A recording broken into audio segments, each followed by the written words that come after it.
Assalamualaikum warahmatullahi wabarakatuh. Selamat datang sampai bertemu kembali di kelas daring kita, kelas sosiologi untuk kelas 10 IPS.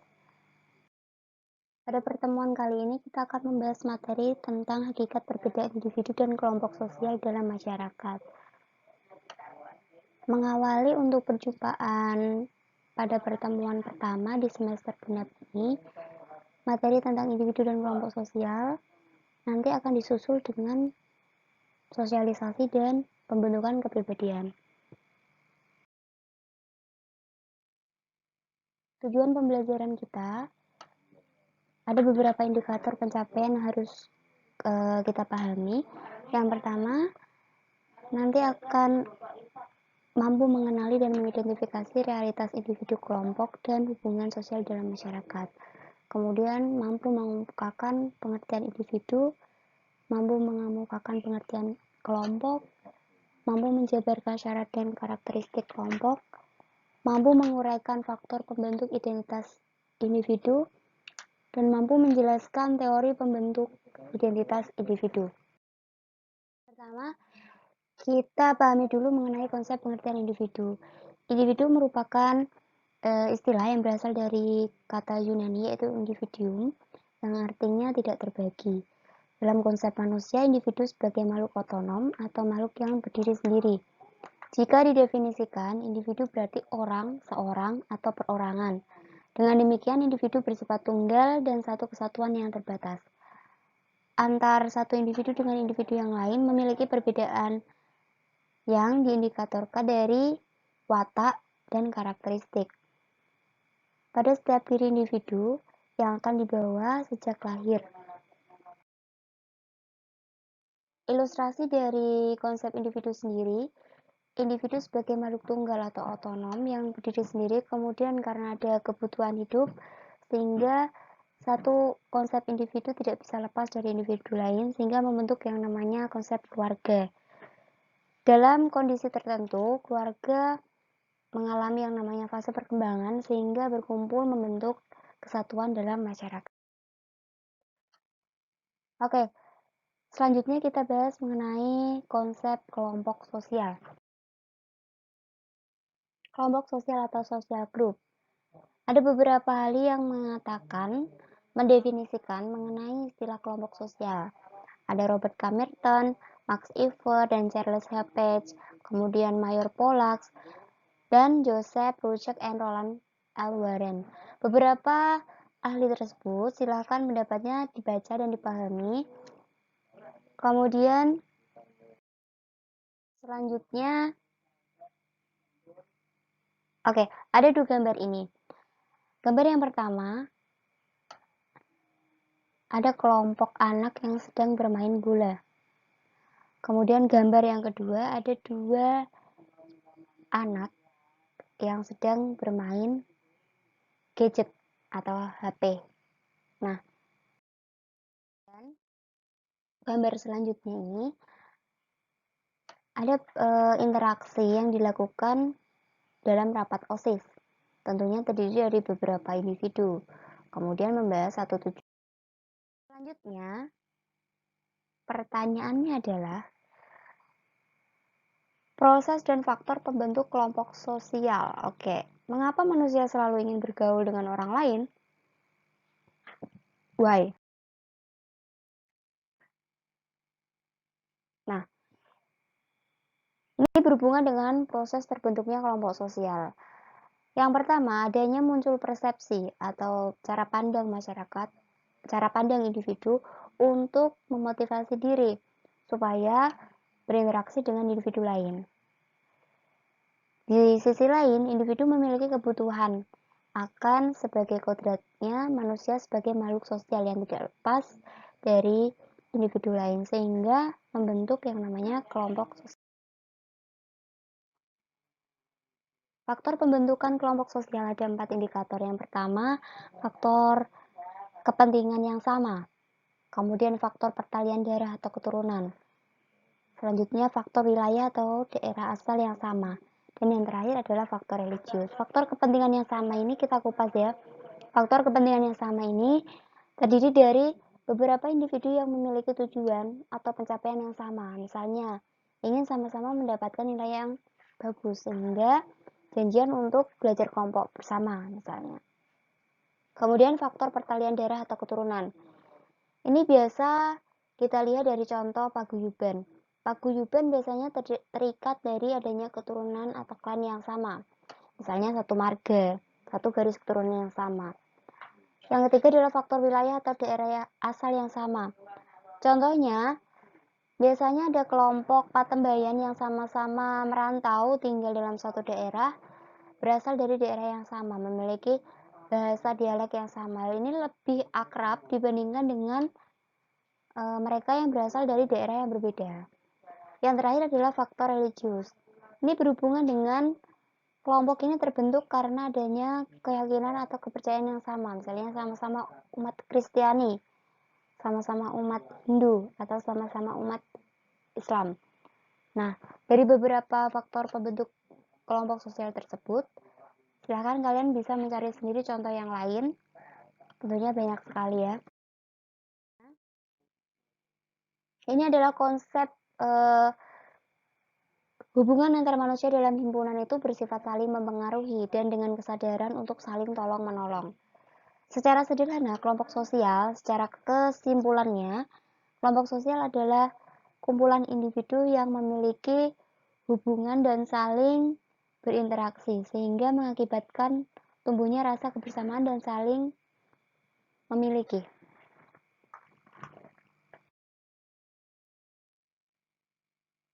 Cara terbentuknya kelompok sosial ada 5. Yang pertama, memiliki kesadaran. Yang kedua, adanya hubungan timbal balik. Yang ketiga, adanya faktor pengikat. Yang keempat, adanya struktur, kaidah, dan pola. Dan yang kelima, adanya sistem dan proses.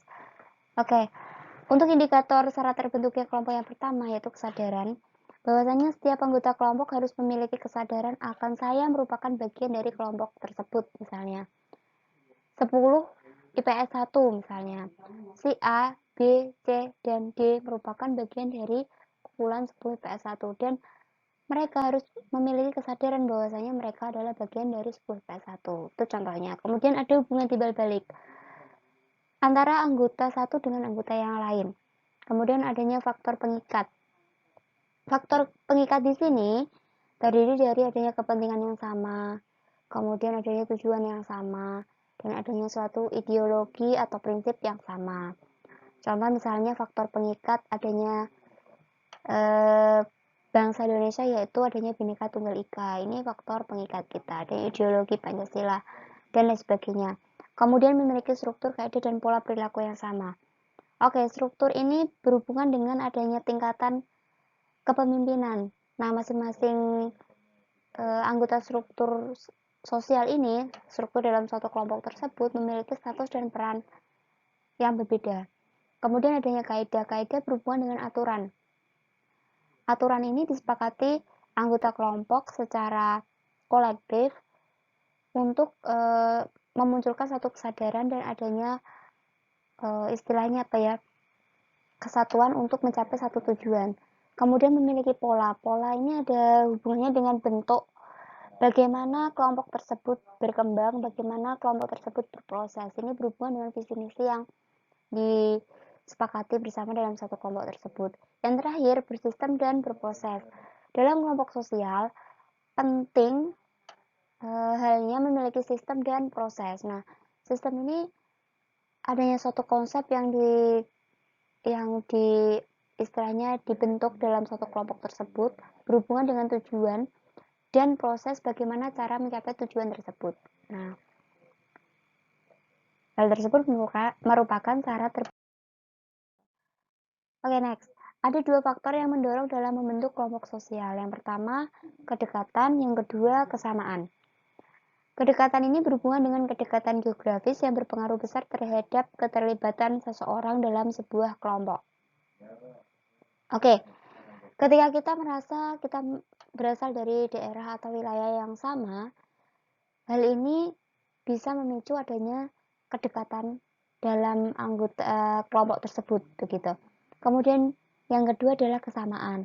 Kesamaan di sini meliputi kesamaan dari latar belakang, asal muasalnya, kemudian minat, keinginannya, kemudian kepercayaan ini berhubungan dengan religius tadi, kemudian adanya nilai ini hal yang dianggap baik dan benar, kemudian dari usia, sama-sama usia dewasa atau usia anak-anak, nah, atau karakteristik personal lainnya, misalnya sama-sama cerewet bertemu dengan orang yang cerewet, ini memiliki karakter yang sama. Nah, antar kesamaan ini dibagi menjadi 3 indikator, yaitu kesamaan kepentingan, kesamaan keturunan, dan kesamaan nasib. Nah, saya akan tambahkan kesamaan nasib ini, contohnya adalah kita merasa nasib sepenanggungan ketika dijajah oleh kolonialisme. Ini akan membentuk satu yang namanya nasionalisme tersendiri sebagai bangsa setanah air. Itu contohnya.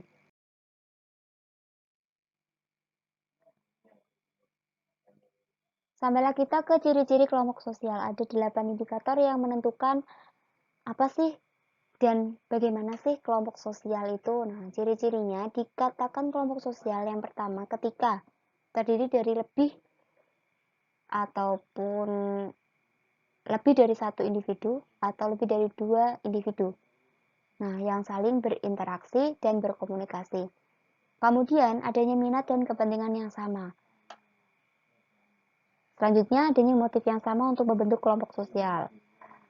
Kemudian adanya kecakapan atau kemampuan yang berbeda dalam anggota kelompok. Nah, ini ketika adanya perbedaan kecakapan atau kemampuan, ini memicu anggota kelompok tersebut untuk saling melengkapi dan bersatu untuk mencapai satu tujuan yang sama. Karena kita sebagai manusia tidak sempurna ya.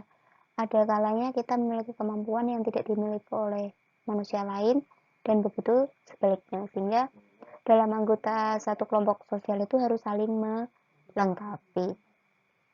Selanjutnya mempunyai struktur yang tegas. Sebelumnya kita singgung mengenai status dan peran. Dalam struktur sosial, di sebuah kelompok sosial itu memiliki yang namanya status dan peran. Dalam sebuah kelas tentunya ada struktur yang pertama dipimpin oleh wali kelas, kemudian ketua kelas, kemudian ada sekretaris, bendahara, dan anggota kelas, ada sesi-sesinya. Nah, hal tersebut merupakan status sosial yang mereka memiliki peran sosial yang berbeda-beda berkaitan dengan tugas. Selanjutnya mempunyai kaidah. Kaidah di sini berhubungan dengan nilai dan norma sosial untuk mengatur hubungan antar anggota. Ketercapaian tujuan dalam sebuah kelompok sosial ini berkaitan sekali dengan bagaimana terselenggaranya kaidah, nilai, dan norma sosial dalam sebuah kelompok tersebut. Yang terakhir, kelompok sosial dapat dikatakan sebagai setiap anggotanya itu harus memiliki rasa sadar bahwasanya mereka atau kita merupakan bagian dari kelompok tersebut. Oke, next. Macam-macam kelompok sosial. Secara umum kita ketahui bahwasanya kelompok sosial dibagi menjadi beberapa jenis ya. Banyak sekali referensi yang bisa kalian pelajari, yang bisa kalian pahami. Tentunya ini bukan merupakan materi terakhir. Istilahnya kalian bisa mengeksplor sendiri contoh-contoh dari kelompok sosial itu jenisnya apa saja. Nah, ini kurang lebihnya ada 7 macam kelompok sosial. Yang pertama kelompok statistik. Contohnya adalah kelompok penduduk yang berusia 15-20 tahun di sebuah desa. Statistik ini dikategorikan berdasarkan misalnya usia, kemudian berdasarkan jenis kelamin, berdasarkan pekerjaan dan lain sebagainya. Kemudian kelompok kemasyarakatan. Mempunyai persamaan tetapi tidak mempunyai organisasi maupun hubungan antar anggota. Misalnya kelompok Karang Taruna, kelompok misalnya paguyuban dan lain sebagainya. Kemudian yang ketiga adalah kelompok asosiasi. Ini terbentuk misalnya di sebuah negara, kemudian sekolah, kemudian di sebuah lembaga-lembaga formal gitu ya. Yang keempat adalah kelompok primer, contohnya adalah keluarga, kerabat, dan sahabat. Yang kelima, kelompok sekunder, contohnya organisasi buruh, sekolah, dan universitas. Yang keenam, in-group atau kelompok dalam. Dan yang ketujuh adalah out-group atau kelompok luar. Banyak sekali contoh-contoh lain yang bisa kalian explore. Tentunya tidak hanya yang saya sampaikan ini. Silahkan nanti menjadi tugas bersama untuk kita bisa menambah literasi lagi. Kemudian klasifikasi kelompok sosial ini, pengelompokan kelompok sosial ada berdasarkan 7 indikator, 7 klasifikasi ini. Kemudian secara tipenya ada beberapa kelompok tersebut, dan secara tokoh yang menjelaskan tentang klasifikasi tersebut ada sekitar 6 ya, ada sekitar 6 itu saya sampaikan, yaitu berdasarkan pendapat dari C.H. Cooley, kemudian Estonis, Emil Durkheim, Sumner, Van Dorn, dan George Simmel. Nah, ini mereka memiliki pendapat tentang klasifikasi kelompok sosial masing-masing. Nanti bisa kalian jabarkan, deskripsikan sendiri menurut literasi yang bisa kalian. Selanjutnya, nah bagiannya seperti ini kurang lebih. Jadi Cooley membagi kelompok sosial itu ada primer dan sekunder. Kemudian Sumner ada in-group dan out-group. Ferdinand Tonis ada paguyuban dan patembayan. Robert Camerton ada membership dan referensi group. Kemudian Van Dorn ada formal dan informal. Yang terakhir adalah Emil Durkheim ada solidaritas organik dan solidaritas mekanik. Nah, beberapa kelompok sosial itu bisa kalian mencari referensinya sendiri berdasarkan contoh-contohnya maupun deskripsinya. Oke, ini untuk tambahan pengetahuan buat kalian. Kelompok sosial tidak teratur dibagi menjadi 3 kategori. Yang pertama berdasarkan kerumunan atau crowd, publik, dan massa. Nah, ada beberapa ciri. Kalau yang crowd contohnya adalah penonton konser musik ya, kerumunan. Nah, penegasannya adalah dalam kerumunan ini orang-orang yang hadir dan berkumpul memiliki kedudukan yang sama. Bentuknya kerumunan itu berartikulasi dengan struktur sosial. Kerumunan ini bersifat sementara. Dan kerumunan ini lawless crowd, berlawanan dengan norma-norma hukum. Nah, contoh-contoh lain bisa kalian cari sesuai dengan literasi kalian. Kemudian, publik contohnya adalah pemungutan suara dalam pemilihan umum. Yang terakhir adalah massa, yaitu contohnya adalah aksi demonstrasi mahasiswa menolak kenaikan harga BBM. Berikut ilustrasi atau gambar yang menjelaskan tentang kelompok-kelompok sosial. Nah, nih.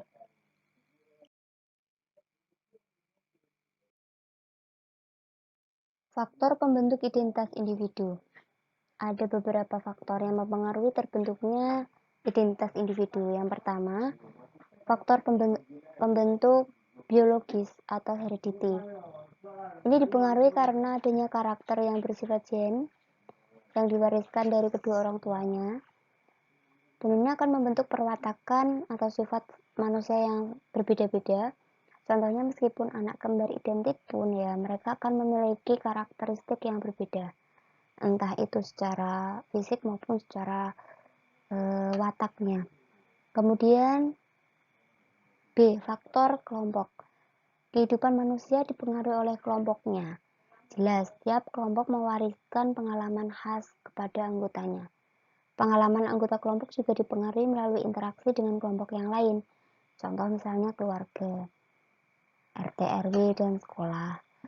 Kemudian yang ketiga, faktor geografis atau lingkungan alam, atau istilah lainnya adalah natural environment. Ini berhubungan dengan iklim, topografi, dan sumber alam. Nah, yang menyebabkan seorang individu harus menyesuaikan diri terhadap kondisi alam tersebut. Misalnya, masyarakat yang hidup di daerah pesisir dan pegunungan memiliki dua karakteristik yang berbeda. Ketika masyarakat yang hidup di daerah pesisir, dia akan cenderung memiliki dialek yang sangat tinggi nadanya. Kemudian cara berbicara juga keras dan kasar begitu. Kemudian individu yang tinggal di daerah pegunungan cenderung lembut kemudian halus, dan suka memakai pakaian yang tebal karena dipengaruhi oleh iklim atau suhu. Selanjutnya, faktor kebudayaan atau sosial. Istilah lainnya yaitu social heritage. Kebudayaan adalah pengetahuan yang diwariskan secara turun-temurun dari satu generasi ke generasi berikutnya. Pengetahuan tersebut berkaitan dengan nilai dan norma sosial dalam sebuah masyarakat.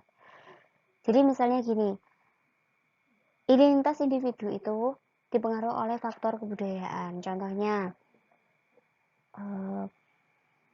budaya Batak membentuk satu identitas atau karakter individu itu dialeknya keras. Kemudian budaya Jawa atau Sunda lah, kita sebut Sunda, budaya Sunda membentuk identitas individu itu karakternya halus. Ya, dua budaya tersebut tentunya berbeda. Nah, ini membentuk karakteristik dari dua individu yang berbeda. Kemudian yang terakhir, faktor pengalaman. Pengalaman selama individu itu hidup, termasuk di dalamnya pengalaman unik yang bersifat baik dan bersifat buruk. Individu tentunya memiliki minimal satu pengalaman unik yang pernah dialami selama dia hidup. Nah, itu yang menjadi pembelajaran dan pembentuk identitas individu. Ya, kita sampai ke tahapan teori pembentuk identitas individu.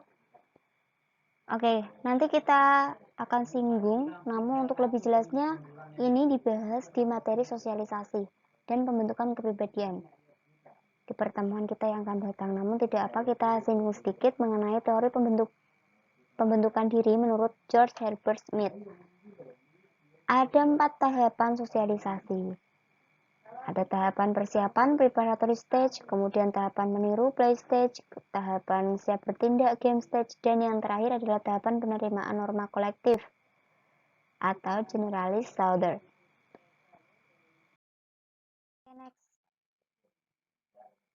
Yang kedua adalah teori cermin diri, looking glass self. Dikemukakan oleh Charles Harton Chule. Nah, yang menjelaskan bahwasannya setiap individu belajar menjadi diri sendiri melalui interaksi dengan orang lain, berkaca gitu ya.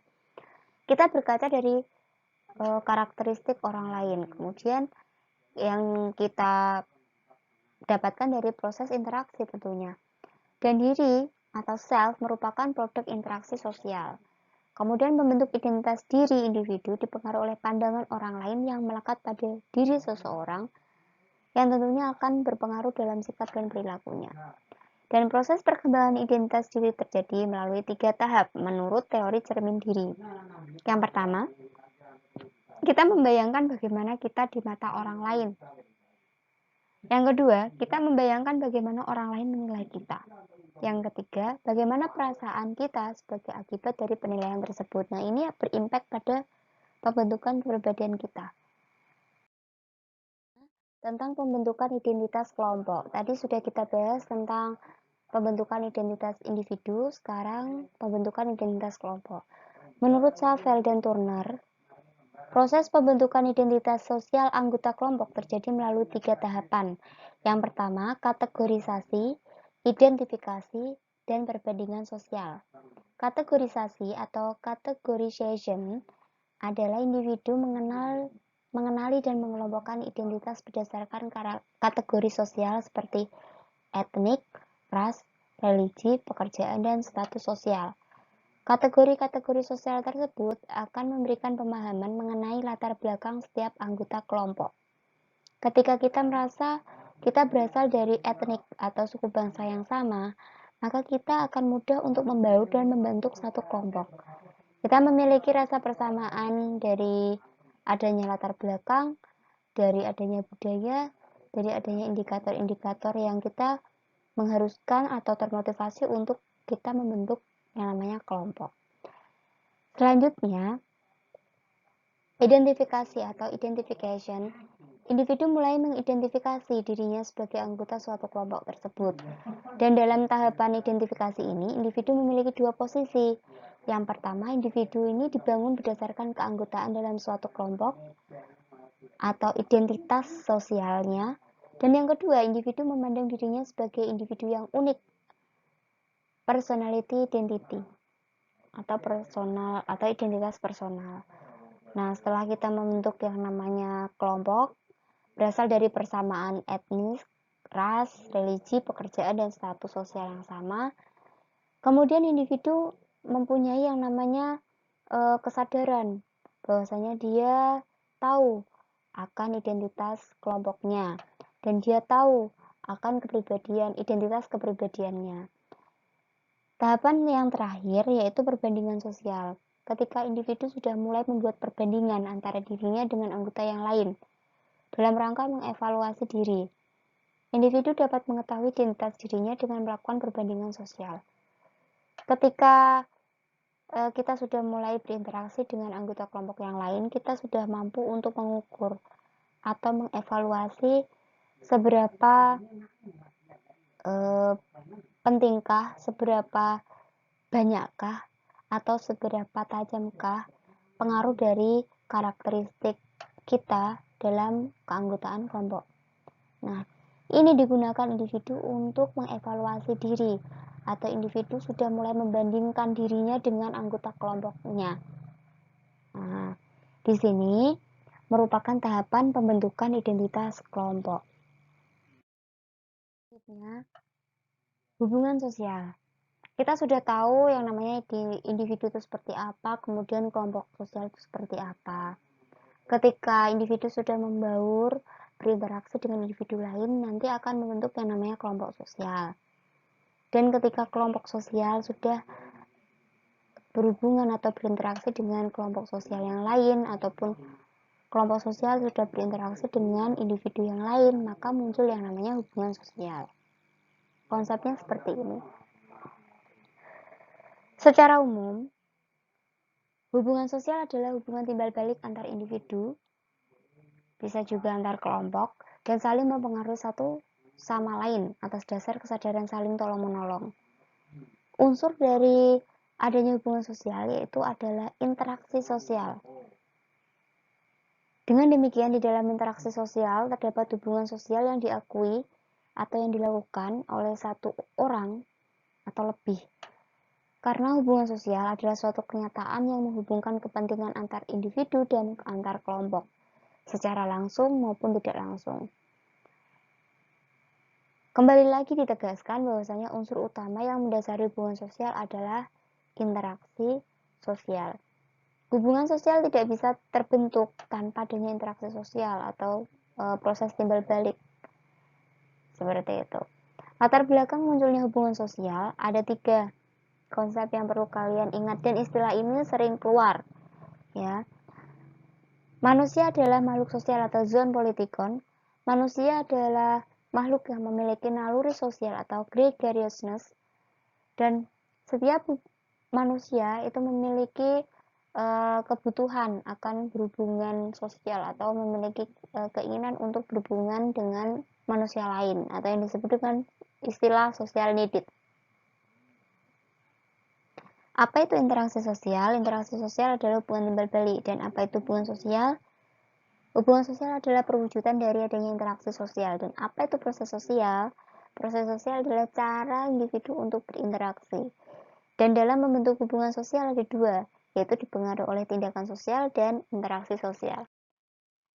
Oke anak-anak, sekian dari saya. Semoga bermanfaat. Tetap semangat belajar dan salam sosiologi ceria. Wassalamualaikum warahmatullahi wabarakatuh.